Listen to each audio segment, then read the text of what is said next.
Hello there. Welcome back, Fanfield family, and welcome back to the Out of the Spotlight series. In this series, we look at lesser known or underappreciated characters, and today we're going to take a look at a fairly well known but rather underappreciated Clone Wars era Jedi Master, Aayla Secura. Let's get to it. Aayla Secura, birth name Aayla Secura in her native language of Ryle, roughly translating to Skilled Mist in Galactic Basic, was born around 48 years before A New Hope on the Twi'lek homeworld of Ryloth. At just 2 years old, she was discovered as strong in the Force by a young Quinlan Vos, a Padawan of Jedi Master Talmay at the time. Despite being a member of the influential Secura clan, she was sold into slavery as an infant to a Hutt crime boss. The Hutt's new guard Wampa went on a mindless rampage, and the infant Aayla reached out through the Force, connecting to the mind of Vos, who saved her. The two formed a strong bond, and Vos convinced his master to bring Secura to the Jedi Council for testing. She passed, and, after 8 years of training under Talmay, she was taken as Quinlan Vos's Padawan. On her 13th birthday, Vos gave his Padawan a glowing stone from his homeworld known as a Heart of Fire. The Heart of Fire symbolized that the giver cared deeply about the person they gave it to, and was said to hold a bit of both the giver and recipient's spirits. While back on Ryloth to investigate a drug known as Glitteril, Ayla's own uncle Paul Secura and Vos's cousin Asante Vos captured and drugged Aayla and Quinlan, using the drug's amnestic properties to wipe the duo's memories. Vos was dumped on the smuggler's moon, Nar Shaddaa, while Aayla was kept on Ryloth by her uncle, who kept feeding her more and more of the drug to keep her memories from returning, and she eventually forgot her entire Jedi life. Vos eventually found his Padawan and showed Aayla her lightsaber, but it failed to spark her memories. Vos confronted Ayla's uncle, and when he refused to speak about his patron in the Glitteril operation, Vos used the Force to strangle Paul with his own Leku and then electrocuted him with Force lightning. In a panicked attempt to save her uncle, Aayla lashed out with the Force and accidentally pushed him off the balcony into his death. Aayla, blaming Vos for her uncle's death, fled. With her memories still gone, she snuck onto a pirate ship headed for Kifex, a prison world and twin planet of Kifu, Quinlan Vos's homeworld. While on Kifex, she discovered an ancient dark Jedi named Volf Karko who was held in a stasis field. She freed him and, overwhelmed by his dark side presence, gave in to the dark side. Aayla worked with him, gathering food for him in the form of captured civilians from a local stronghold. Quinlan Vos found her, and while her two masters fought, she finally remembered who she was. As Karko felt her return to the light side of the Force, he blasted her with Force lightning and rendered her unconscious. When she awoke, Karko was dead. Aayla was reassigned, appointed as Jedi Master Talmay's Padawan due to the shared darkness that she had with Vos. With help, she pieced together her fragmented memories to form a whole picture once more. Secura was promoted to the rank of Jedi Knight after a mission to expose an assassination attempt on the Secura clan's heir, Nat Secura. As a knight, Secura served as a Jedi envoy when visiting the Kuat Drive Yards, a massive series of space stations, to be present for the unveiling of the Delta 7 Aethersprite class light interceptor, the ship that would become well known throughout the galaxy as the Jedi Starfighter. When the Clone Wars erupted at the First Battle of Geonosis, Aayla was one of the 200 Jedi sent to rescue Obi-Wan Kenobi, Anakin Skywalker, and Padme Amidala, and she was one of only about 30 survivors of the battle in the Petronaki Arena when Grand Master Yoda arrived with the clone forces. Secura was sent out on a number of missions during the early days of the Clone Wars, from a mission on Corellia to catch an enemy scientist, to a mission on Kamino to root out a traitor and prevent the destruction of the clones, and she was soon promoted to the rank of Jedi Master. Her first real test as a Master was on the planet of Hypori, where she and a handful of other Jedi Masters, Knights, and Padawans encountered the cyborg commander of the droid forces, General Grievous. While she was one of only 3 survivors, she was severely wounded.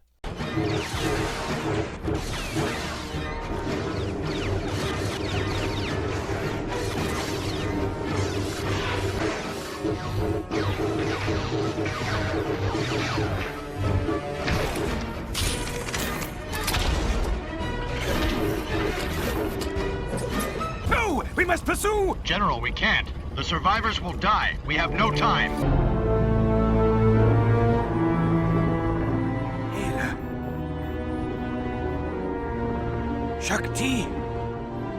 They're stabilized, sir. They just might make it. And the others? They are all dead, sir. After her recovery, she formed a strong friendship with CC-5052, Clone Commander Bly, the head of the 327th Star Corps, when she was put in charge of the squad. Alongside Jedi Knight Anakin Skywalker and his Padawan Ahsoka Tano, Secura helped destroy a separatist weapon that released a blast of radiation that incinerated organic matter but left machines untouched. The CIS could fire this kind of weapon into a battlefield and the Republic forces would be wiped out without any loss of the Confederacy's droids. On a mission to Alzok 3, she engaged the Sith assassin Asajj Ventress alongside Jedi Master Luminara Unduli, dueling Ventress to a standstill. Later in the war, Aayla was assigned to the jungle world of Felucia, and while on the surface, Commander Bly received Order 66, and he and his fellows executed Aayla while her back was turned, shooting her before she could even draw her blade, and then continuing to fire to ensure she was dead.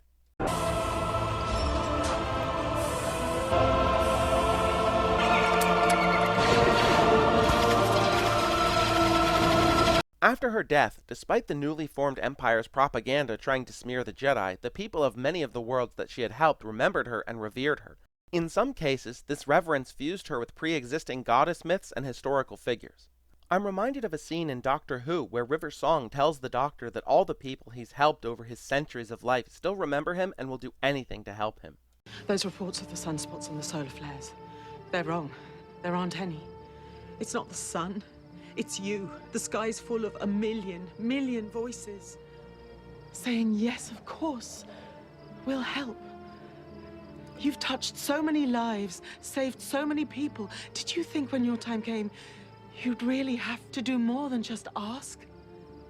You've decided that the universe is better off without you, but the universe doesn't agree. I can't let you die. I have to die. Shut up! I can't let you die without knowing you are loved by so many and so much, and by no one more than me. It's really a very powerful and emotional scene, and it fits Aayla Secura incredibly well. She was loved by so many people that she helped. Her kindness and selflessness spoke to so many people that even Imperial propaganda couldn't tarnish her memory. Aayla Secura was a Rudian Twi'lek, the term for any Twi'lek that had skin of a bluish shade. As a Twi'lek, she had two head tails, called Leku, which were prehensile tentacles that served as communication and cognitive organs. They were laced with nerve endings, making them incredibly sensitive, and in Twi'lek culture, they were a symbol of pride and used for subtle communication that few non-Twi'leks could pick up on, much like how in the real world, many cultures have distinct body language that outsiders can't pick up on. She was roughly 5'7", and while she was somewhat slender, she was quite athletic. She had hazel eyes. Aayla Secura was very intelligent, but also a little bit impulsive and even a bit mischievous. She was confident, though not to the point of arrogance, and was a quick thinker, which helped out a lot in the field as she could quickly adjust a plan to suit changing battlefield conditions. She had a strong will, powerful enough to throw off the subtle pheromone control of the Falleen Xenex while on a mission. She deeply believed that the Force gave her strength, not just power, but her own inner spiritual strength. Aayla's most prominent personality trait, however, was her empathy. She cared deeply for others, even those she had never met, and this led to her forming bonds with those around her very quickly. While many Jedi gunned down by their clones during Order 66 were simply cut down without a second thought, Bly and his troopers felt a note of regret and hoped that her death had been quick and painless. Without her iron will, none of us would have come out of that mess with our sanity or our lives. When her death came, I hope it was quick. She earned that much. She used this empathy with everyone she came into contact with, not just civilians and enemies, but with fellow Jedi. Early in the Clone Wars, she talked to Ahsoka about Ahsoka's attachments to her master Anakin, and reassured the young Tano that it was something many Jedi went through, Aayla herself included, but reminded her that no one life is worth thousands. It is nothing to be ashamed of, Ahsoka. I went through the same process when I was your age with my own master.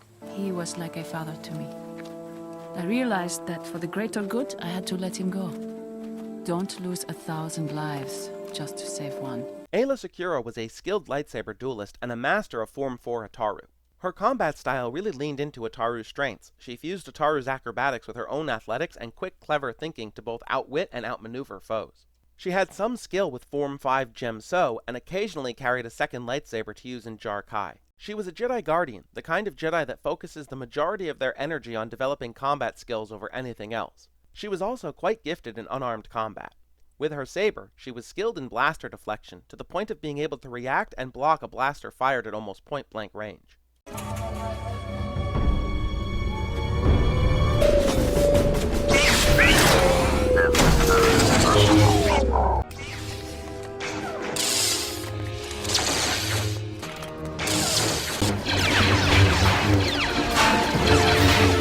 She learned the skills of stealth and infiltration from her masters, Quinlan Vos and Thalmay, and she developed a proficiency with Force Cloak, a rare and difficult power that allowed the user to bend light and sound around their body, rendering themselves nearly invisible and silent. She could hide her presence in the Force so that other Force sensitives couldn't detect that she was also attuned to it.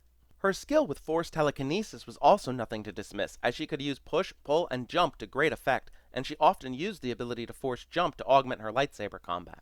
Aayla could maintain Force speed for impressive durations, allowing her to move and react much faster than would normally be possible, so much so that she could even keep up with Grandmaster Yoda. We aren't having much of an effect! Time to leave it is. Let's go! She was quite convincing in regular conversation and with the Jedi mind trick, and often used her beauty to sway people into giving up information. She could also pacify and subdue people with the Force, inducing sleep or obedience. She had limited skill with Force healing and also with the light side equivalent of Force lightning, electric judgment. She was incredibly agile and acrobatic, and very frequently took advantage of the environment in ways that others might not even consider.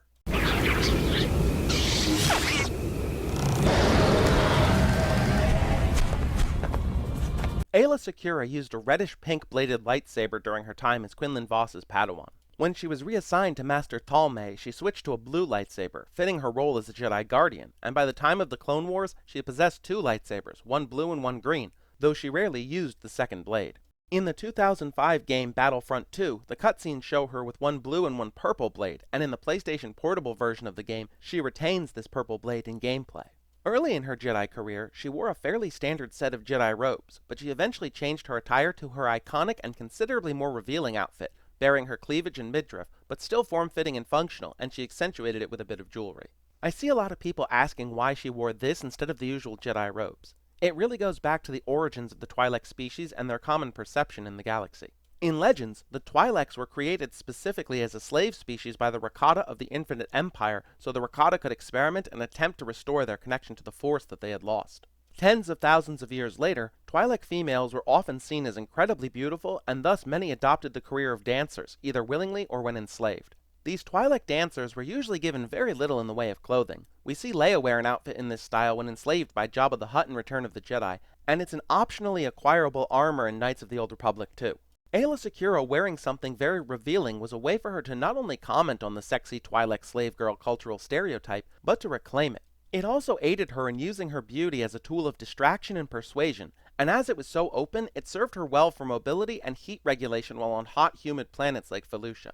She also had an Eta II Actis-class interceptor as her personal starfighter, painted blue. Aayla Secura was created by artist Jan Dersema and writer John Ostrander for the Star Wars graphic novel series Star Wars Republic. Her early concept art was much more fish-like, and that concept art was later adapted to create Jedi Master Kit Fisto. When George Lucas saw the comic book cover art of the finished Aayla, he liked her so much he put her in Attack of the Clones. In her live-action appearances, she was portrayed by Amy Allen, and though she has no speaking lines in either Attack of the Clones or Revenge of the Sith, there are lines in the original script that show that she was meant to have at least 2 lines during Order 66, telling her troops that the area was secure. In the 2005 Battlefront 2 game, she was voiced by Rachel Renstra.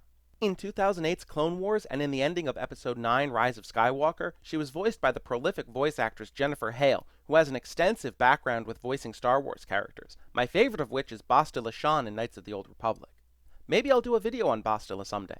Jennifer Hale has voiced countless other non-Star Wars characters as well. On that day, we split from the mainland.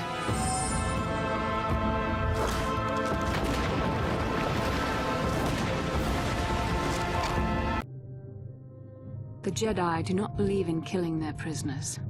No one deserves execution, no matter what their crimes. But I have memories. Her mind, it's just fragments.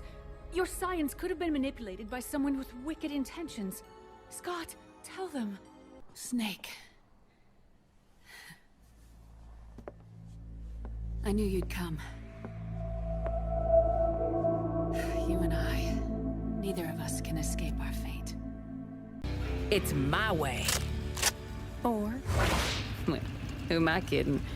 It's my way.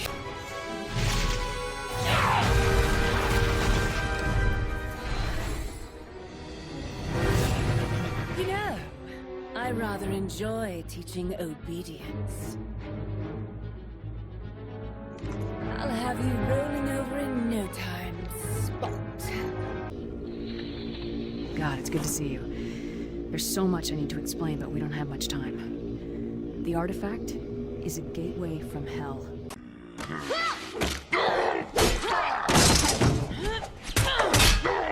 You tried fish fingers and I'll show you the meaning of cold-blooded. Seal her up!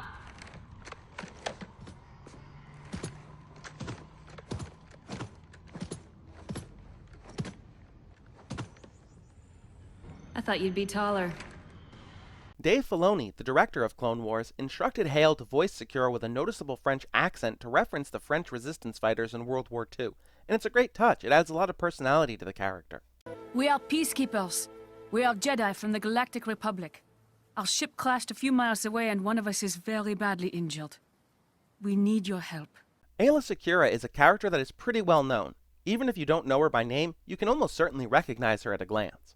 That said, I don't think many people really know much about her or appreciate how fascinating she is. She's a lot of fun, and she's one of my favorite characters to play as in Battlefront 2.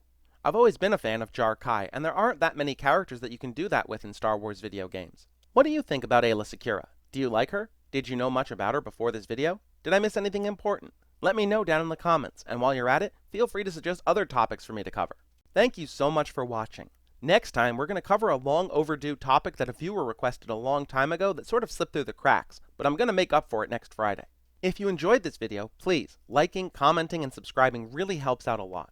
There's a new video every single Friday, and I occasionally put up bonus videos, polls, and more. If you haven't seen last week's video discussing Maul's status as a Sith Lord, that's on screen now, so give that a click. Or check out the previous episode of Out of the Spotlight on Oppo Rancisis, also on screen now. Thank you again for watching, and I'll see you in the next one.